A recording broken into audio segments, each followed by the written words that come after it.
नमः ओं विष्णुपदाय श्रीरूपप्रियात्मने श्रीमते भक्ति स्वरूप तीर्थ गोस्वामी इति नामिने भगवद्वाणी सुधा प्रचारे मुदितात्मने वात्सल्यमय शीलेन सर्वानन्दविधायिने। नमः ओं विष्णुपदाय कृष्णपृष्ठाय भूतले श्रीमते भक्ति वेदांत स्वामी इति नामिने। नमस्ते सरस्वती देवे गौरवाणी प्रचारिणे निर्विशेषाय शून्यवादी पार्षद देशे तारिणे। SB 1.1.2 धर्म प्रोजित केतवत्रो परमो निर्मत्सराणं सतां वेद्यं वास्तवमत्र वस्तु श्रीवदं तापत्रयोन्मूलनं श्रीमद्भागवते महामुनिकृते किं वा परेरीश्वराः सद्यो हृदयावरुध्यतेऽत्र कृतिभिः शुश्रूषुभिस्तत्क्षणात्। तो इसका ट्रांसलेशन ऐसे है कि जब हम इस सारे ही अलग अलग तरह के धार्मिक एक्टिविटीज़ जो कि हमें भौतिक संसार के सुखों की ओर ले जाते हैं, भौतिक संसार के सुखों से वो मोटिवेटेड होते हैं और हम उन सब चीज़ों को रिजेक्ट करके भागवत महापुराण जो कि परम सत्य है उसे स्वीकार करते हैं, जिसे बस प्योर डिवोटीज़ या जिनका हृदय शुद्ध है, ऐसे भक्त जिनका हृदय बहुत ही शुद्ध है, वही इस बात को समझ सकते हैं जो कि परम सत्य है और जो हमें माया से मुक्त करता है, जो हमें जो तीन तरह के ताप हैं, आदि भौतिक, आदि दैविक और आध्यात्मिक, इनसे हमें मुक्त करता है। श्रीमद् भागवतम को श्री व्यास देव जी ने अपने बहुत ही मैच्योर्ड एज में कंपाइल किया था। तो यहाँ पे ये मेंशन क्यों किया गया है कि मैच्योर्ड एज, इसलिए क्योंकि जब इंसान यंग होता है तब उसकी सोच अलग होती है, लेकिन जब वो मैच्योर्ड होता है, जब वो अपने ओल्ड एज में पहुँचता है, तब उसे समझ में आता है कि क्या सही था और क्या गलत था। इसलिए व्यास देव जी ने श्रीमद् भागवतम को बहुत ही मैच्योर्ड एज में कंपाइल किया था, जिससे कि उनके पास ये इतना ज्ञान था कि भगवान को समझा जा सके, गॉड रियलाइजेशन कर सके हम सब। तो उन्होंने हमें ये सब कुछ एक बहुत ही मैच्योर्ड एज में दिया। और इस स्क्रिप्चर की क्या ज़रूरत है, क्योंकि जैसे ही हम इसे सुनने की इच्छा मात्र भी करते हैं, तो भागवतम सुनने की इच्छा मात्र करने से श्री कृष्ण हमारे हृदय में कैद हो जाते हैं। जो धर्म है उसका 4 जो पार्ट है वो क्या है? पुण्य कमाना, और पुण्य कमाना, धर्म का मोक्ष। तो हम क्या करते हैं, हम पुण्य कमाना चाहते हैं, हम अपनी इकोनॉमिक डेवलपमेंट बनाना चाहते हैं, हम अपने सेंसेस को, अपनी इंद्रियों को पोषित करना चाहते हैं और मोक्ष पाना चाहते हैं। और जो अधर्म है वो कैसा है? वो तो और भी खराब है। जो मनुष्य जन्म है वो सिर्फ इसलिए नहीं है, वो कब शुरू होता है? जब हमारे जीवन में धर्म आता है। ईटिंग, स्लीपिंग, फियरिंग और मेटिंग, यानी खाना, पीना, सोना और मेटिंग करना और मैथुन, और हम अपने आप को प्रोटेक्ट करने की कोशिश करते हैं। ये जो 4 प्रिंसिपल्स हैं, ये तो मनुष्य और जानवर दोनों में इक्वल है, सेम है। इससे मनुष्य और एनिमल में कोई अंतर नहीं पता चलता। लेकिन जो धर्म है वो एक एक्स्ट्रा फंक्शन है जो मनुष्य को जानवर से अलग करता है, जिससे कि इस धर्म के कारण मनुष्य सेल्फ रियलाइजेशन में ये जानने की कोशिश करता है कि वो है कौन और वो आया क्यों है। इस तरह उसका रिश्ता भगवान से जुड़ता है। जो ह्यूमन बींग्स, जो ह्यूमन सिविलाइजेशन लोअर स्टेजेस में है, अभी निचले स्तर में है, वो भगवान के साथ ही कंपटीशन करते हैं। कैसे? वो मटेरियल नेचर को एक्सप्लॉइट करके उसे जीत लेना चाहते हैं और सोचते हैं कि वही भगवान है, वही सब कुछ करने वाले हैं। वो अपनी इंद्रियों की तुष्टि में लगे रहते हैं, उसे सेटिस्फाई करने में लगे रहते हैं।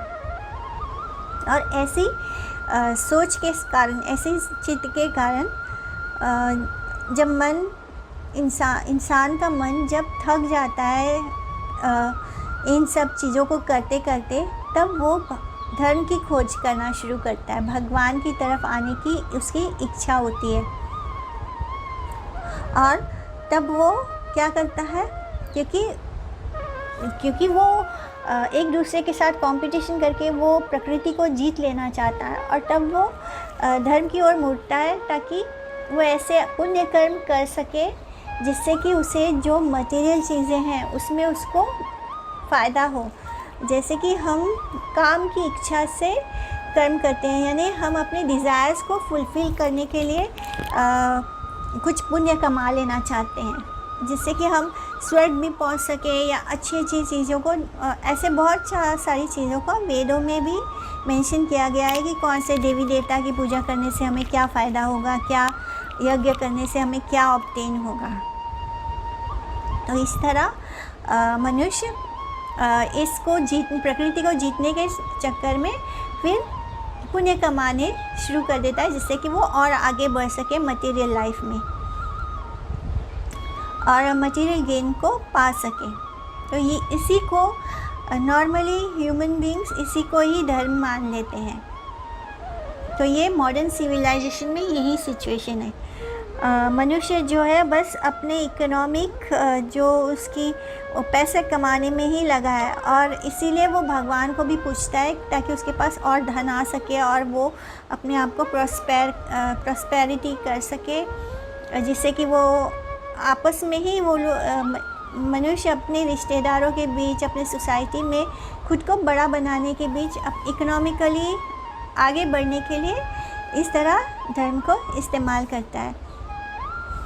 लेकिन धीरे धीरे जब उसका इसमें भी कोई मन नहीं लगता और वो सोचता है कि मैं ही सब कर सकता हूँ, तब क्या होता है, वो भगवान को भी पूछना बंद कर देता है। इसलिए आजकल लोग ना चर्च जाते हैं ना टेम्पल्स जाते हैं।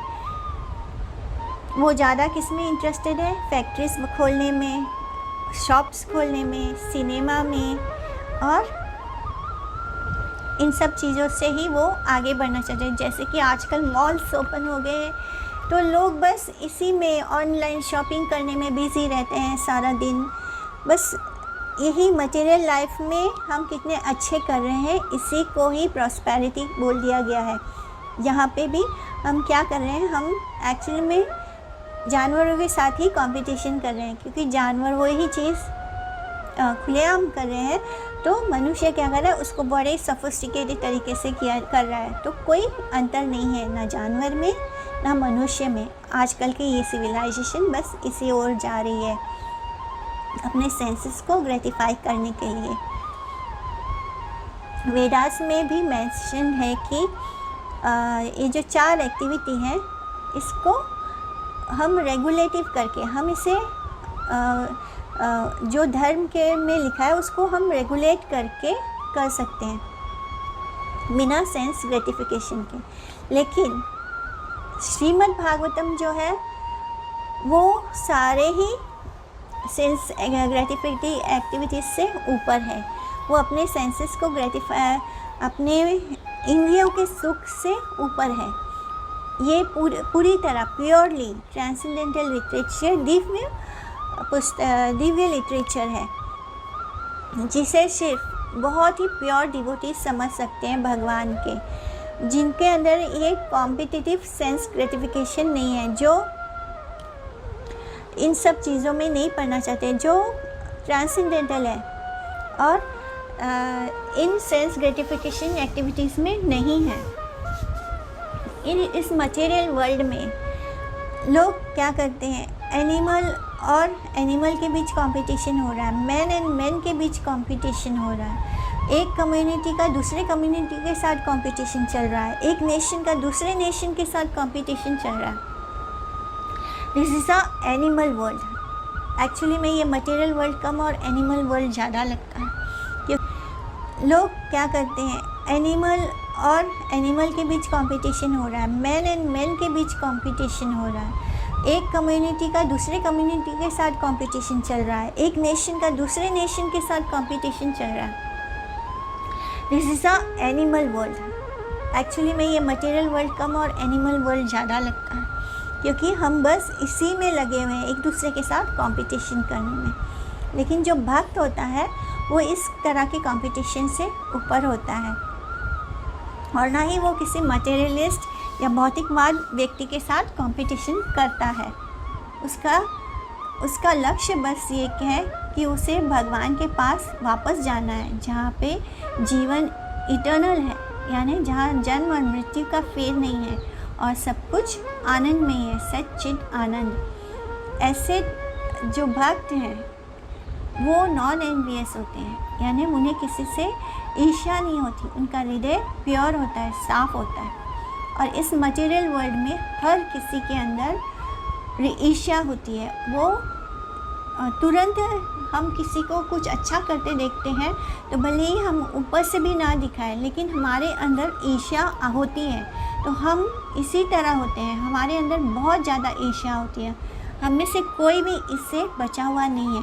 लेकिन जो भगवान के शुद्ध भक्त होते हैं उनके अंदर ईर्ष्या नहीं होती, वो किसी से ईर्ष्या नहीं करते, जबकि वो सबके वेल विशर होते हैं।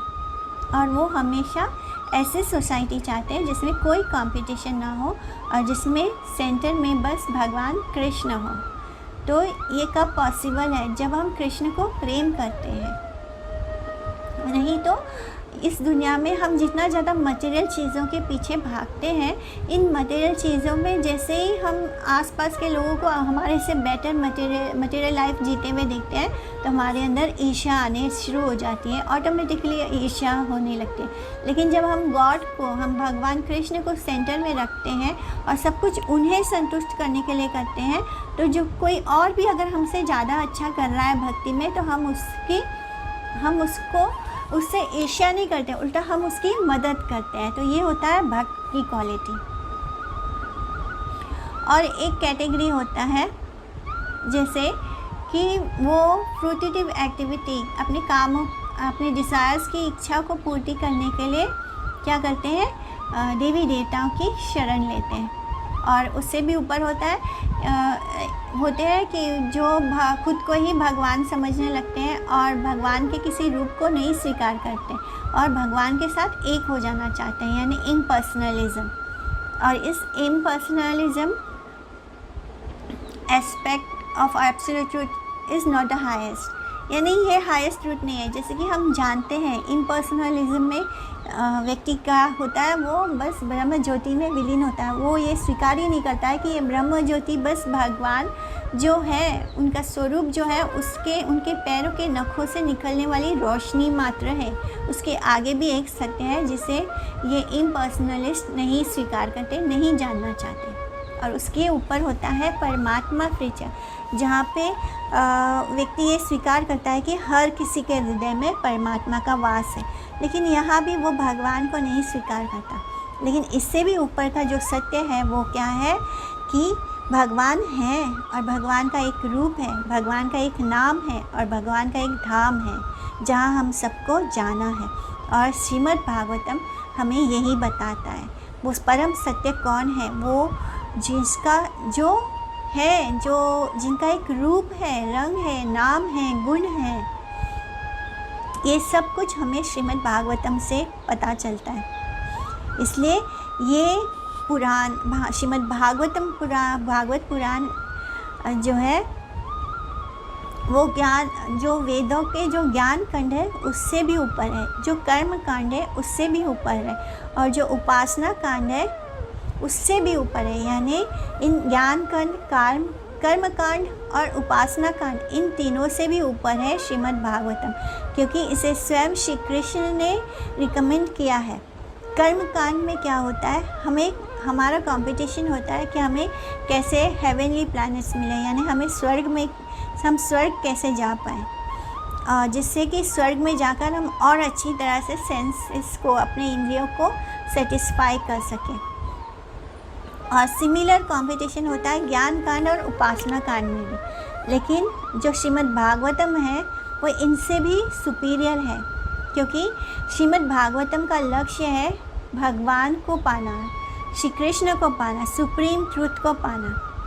इसलिए श्रीमद् भागवतम इन सब से श्रेष्ठ है, क्योंकि ये सब चीज़ों, हमारे प्रॉब्लम को जड़ से ख़त्म करता है। हमारे जो मटेरियल लाइफ के मटेरियल एग्जिस्टेंस है इसको जड़ से ख़त्म करता है और हमें यही एहसास कराता है कि हमारा भगवान के साथ क्या रिश्ता है। हम श्रीमद् भागवतम के कारण ये समझ पाते हैं कि वो सुप्रीम ट्रूथ कौन है, जिनसे सारे जितने भी एनर्जी हैं, जितनी भी शक्तियाँ हैं, वो सब कुछ किससे आ रही है? भगवान कृष्ण से आ रही है, और कुछ भी उनसे अलग नहीं है, और साथ ही साथ वो उन सब से परे भी हैं। तो ये श्रीमद् भागवतम हमें समझाता है। श्रीमद् भागवतम वेदांत सूत्र में जो पहला श्लोक आता है, जन्मादि अस्य सूत्र, ये हमें बताता है कि कैसे भगवान सब चीज़ में है लेकिन फिर भी सबसे अलग भी हैं। तो इसको हम ऐसे समझ सकते हैं कि जैसे हमारा कोई ऑडियो रिकॉर्ड कर दे तो हम उस ऑडियो में हैं, लेकिन हम उस ऑडियो में होकर भी उस ऑडियो में नहीं हैं।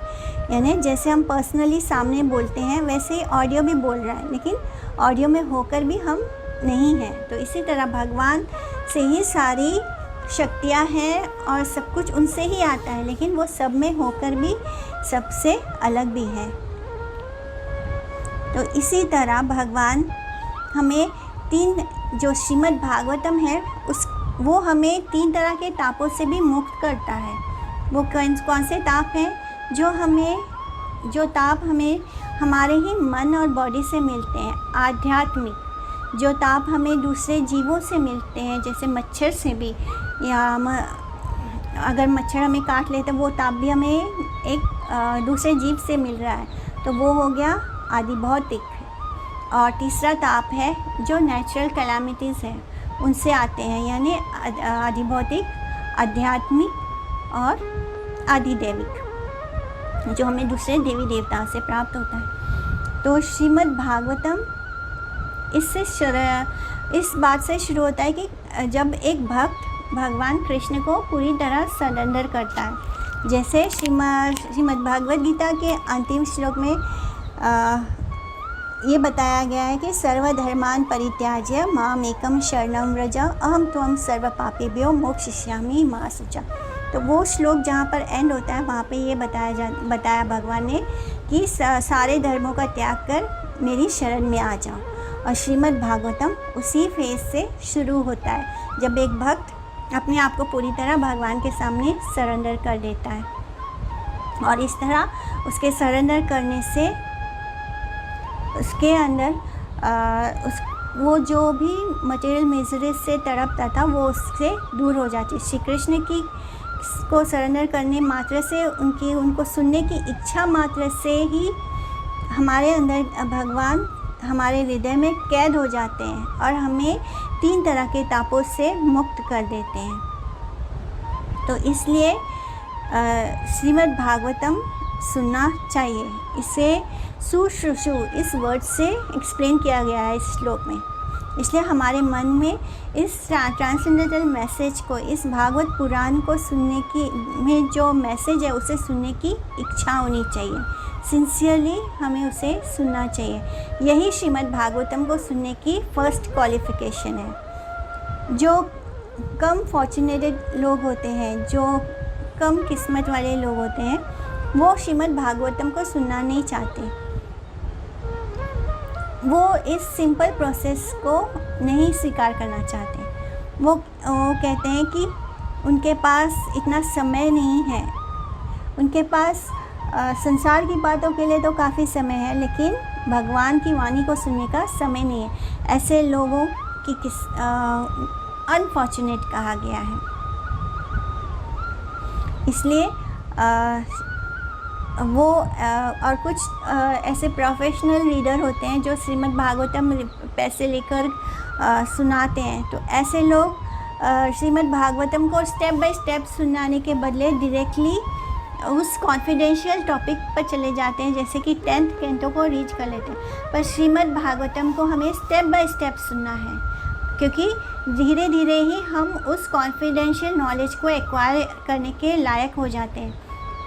अगर हम श्रीमद् भागवतम की शुरुआत को नहीं पढ़ेंगे तो हम कभी भी हम उस जो कॉन्फिडेंशियल बातें सुप्रीम लॉर्ड के बारे में है, भगवान कृष्ण के बारे में, उसे उस लेवल पर जाकर नहीं समझ पाएंगे। हम उसे मटेरियल लेवल पर देखेंगे और समझेंगे, और हम इस तरह उसको गलत समझेंगे। इसलिए श्रीमद् भागवतम जिस तरह से फर्स्ट कैंटो से शुरू होता है, उसे उसी तरह पढ़ते हुए आगे बढ़ना है। हरे कृष्णा। और जो श्रीमद् भागवतम पढ़ता है उसे वेदों के अलग अलग स्टेजेस से नहीं गुजरना पड़ता परमहंस के लेवल पर जाने से। मात्र श्रीमद् भागवतम पढ़ने से ही, किसी शुद्ध भक्त से सुनने से, श्रीमद् भागवतम को किसी शुद्ध भक्त से सुनने मात्र से ही हम परमहंस के लेवल पर, पोजीशन पर पहुंच जाते हैं। हरे कृष्णा।